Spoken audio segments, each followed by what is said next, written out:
Hello, this is Judy Baston, and we're getting ready for our paper on our topic. And I gave you some links last at Sunday, and I'm going to give you some more to help you. And I want to kind of go over a few things about last week too before we start in talking about the paper. One thing I noted, and this is a small thing, but it is a sort of grammar thing, is that if you're using the name of a newspaper or journal or an article or a book, it needs to be in italics. That separates it from the rest of the work and makes it stand out as you read it. I noticed quite a few of you were not doing that, so that's kind of a standard grammar thing. The other thing that I noticed was that many papers, when I looked at the in-text citations and the full text, they did not match. So one of the main things that Southwestern is looking for is your ability to synthesize sources, meaning your ability to quote, interweave quoting and paraphrasing with your original work. And so part of that, of course, is using in-text citations along with your full text citations. And of course, that's also part of, not plagiarizing too.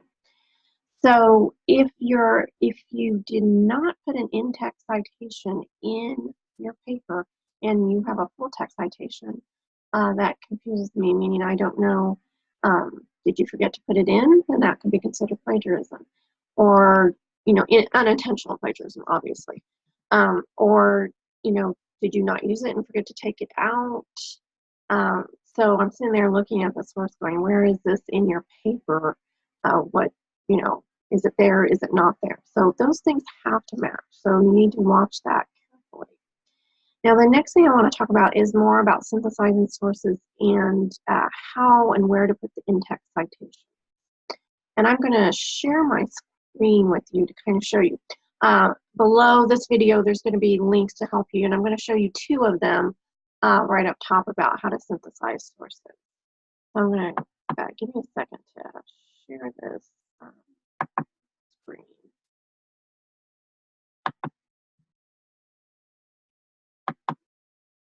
Oops, I want this one. Okay. This allows you to, this is from, I should say where actually this is from. I just love, this is from Rasmussen College, and I just love their examples. I think it really shows you what you need to be doing. So what it's saying here is when you do an in-text citation, it says an end of paragraph citation does not meet the requirement. So if you have used information from this source, it's the same source. You can't just put the name and the date at the end. So they have an example, like here, this is all from this Williamson source, and they just put it here. No, you can't do this. Now, what is required is to do this. If you notice, I'm going to try to move this a little bit here so it's out of your way, is that, from each sentence you're using from the source, it needs to be an in-text citation for each sentence. As it says, and I like how they say it, it's correct, but ugly. This is really hard on the reader to really, watch the flow and get into what you're saying. So, but it is what is required. Each sentence, if it is not your own original thoughts, you're paraphrasing from some other information, you're getting that from some other information, you need to have an in-text citation. What's better is these samples here, where you're introducing the source. So, it says, according to a recent study by, here's the author, here's the date, and so then this sentence has that person's information. The next sentence is like what you're regularly doing with putting the in-text at the end. You can either, the second one kind of just has just the name and the date and a verb to say this is what they're relating. And I think I really like this third one where, they've done that, and then they put a quote with a date, not a date, page number, excuse me. I keep saying date. I don't know why I keep doing that. A page number at the end so you know where to find that information. And you can honestly probably do that up here too. It's just kind of nice, especially it's very nice to, it kind of closes the information to put the page number in at the end. Or, of course, if there's none, then don't worry about it. If you have a website using that. So that gives you some ideas. This is the second link to give you some examples of how to incorporate your paraphrasing, your in-text into your work. The first one is from Temple University. I have quite a few links. They have a great writing center, with a lot of good tip sheets on there. And they have effective verbs for referring to source material. So I notice it says, the author states, but you can't use, using that over and over is kind of tough. So they have some other verbs that you can put into the sentence, into your sentences. Omit, agree, assume. I mean, these are just examples. Of course, you can use something else, but they're just kind of trying to help you use a little more interesting verbs as you go through your paper. I'm going to go back. I'm going to stop sharing and just back in and talk here. The other links are to Hemingway and Analyze My Writing. Those are just great. You can put in your at least part, or if not all of your paper, and it'll analyze it and say, well, you're repeating words. And I do that all the time. I repeat words constantly. I have a thesaurus on my bookmark bar that I just go to all the time because I am aware that I am repeating, but sometimes you don't know, and so that's good to tell you. Or if you're using past tense too much, or it gives you, just kind of analyzes it in general to give you a little bit of help.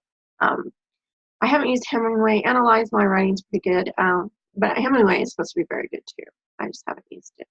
The last one is Grammarly. I noticed some grammar issues, which I'm not huge on, grammar issues, but if you have too many and it affects my reading and other, you just have to think of your audience and how they're going to read this. And if there's too much grammar and things become confused and just not making sense, grammar can become important. And Grammarly is great. There is a free one, and then there's a paid one. And the free one, I mean, is just enough to kind of go over and get some basics for some commas and things like that. So I do recommend that. And of course, this will be another opportunity to go to the Online Writing Center. I'll tell you, I'll say it over and over again. I see a huge difference in students that go there and utilize them, and those that do not. I see it in the quality and in their grades. And they'll just help you, really make your thesis precise and specific. They'll help you with word structure, paragraph structure. They'll make your writing more concise. Maybe your writing, it's getting to be too much, and I need to kind of pull this in and be more direct. They're going to help you with all of that. And they'll talk to you about citations too if you need that. So it's just a huge advantage of you. I mean, and this is free. It's crazy for you not to use a free service to help you get a better grade. So I really, really, again, recommend using them throughout your career, over and over again. They don't care. You just, if you had a rough draft and you have another draft, have them look at it. They don't care. They'll look at it. Which brings me to the last tip. This is what someone has. This is what a tip someone has told me. Actually, it came from a student worker who I had that learned this from another professor, and I thought, wow, this is great. I wish someone had sent it to me. But they correlated the difference between your rough draft to your last draft. How much difference there is reflects on your grade. Meaning, so they said you should have at least 50% difference in your rough to your final draft. That's how much you should be changing. And how much you change reflects on how high your grade is. They say your rough draft starts out at about a C- to an F, and so as you keep making changes, that increases your grade. So please don't think, oh, I'm just going to write this out and submit it. No. You need to write it out, edit it, have the online writing center look at it, have a friend you trust look at it, you look at it again, and then you're ready to send it in. Now, I know this can be difficult when everything's so fast here. Everything's very, very fast. But at least have a rough draft and a final draft, not just write it out and think, oh, I'll make a few changes and send it in. No, don't do that. Work on it a little bit. And so I hope all of this helps you synthesize resources, write your paper, and these are things that you can use, again, throughout your academic career. So I hope you find them helpful, and I'm really excited to see your papers.